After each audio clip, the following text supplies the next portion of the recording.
গোলকগঞ্জ খণ্ড উন্নয়ন বিষয়াৰ কাৰ্যালয়ৰ অন্তৰ্গত বিচন্দৈ গাঁও পঞ্চায়তত আজি নৱগঠিত সভানেত্ৰী আৰু উপসভানেত্ৰীৰ লগতে সদস্যাৰ সম্বৰ্ধনা।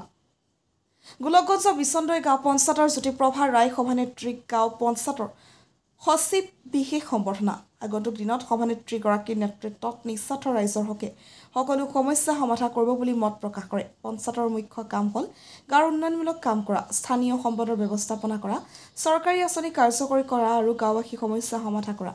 পঞ্চায়তৰ মুখ্য কাম হ'ল উন্নয়নমূলক পঞ্চায়তে গাঁৱৰ পথ নিৰ্মাণ, পানী যোগান, নলা নৰ্দমা আদি ব্যৱস্থা কৰা। ইয়াৰ উপৰি শিক্ষা, স্বাস্থ্য আৰু পৰিৱেশৰ উন্নয়নৰ বাবেও কাম কৰা। সম্পদৰ ব্যৱস্থাপনা পঞ্চায়তে লগতে ভূমি, পানী আৰু অন্যান্য সম্পদসমূহৰ ব্যৱস্থাপনা কৰা। ইয়াৰ দ্বাৰা সম্পদৰ সঠিক ব্যৱহাৰ নিশ্চিত কৰা, চৰকাৰী আঁচনি কাৰ্যকৰী কৰা।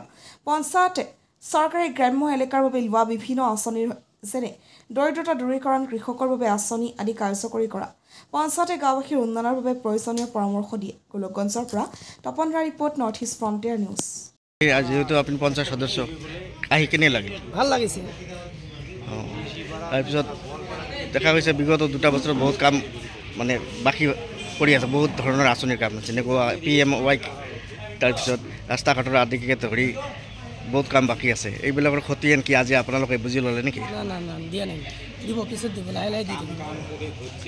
ছেক্ৰেটাৰী চাহেব ক'লে 30 তাৰিখত মানে হাত ঘৰত খোৱাৰ যিবিলাক আছে এইবিলাকৰ ডাক দিব, এইখিনি আৰু।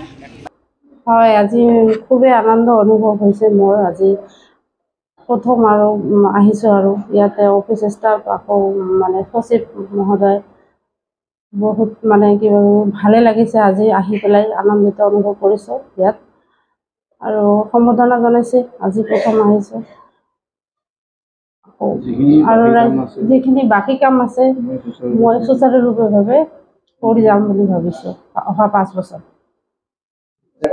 নাই, আজিতো পোৱাই নাই, আজি আৰু আহিলোহে। তাৰপিছত মানে আগন্তুক দিনত বুজি পাম বাৰু।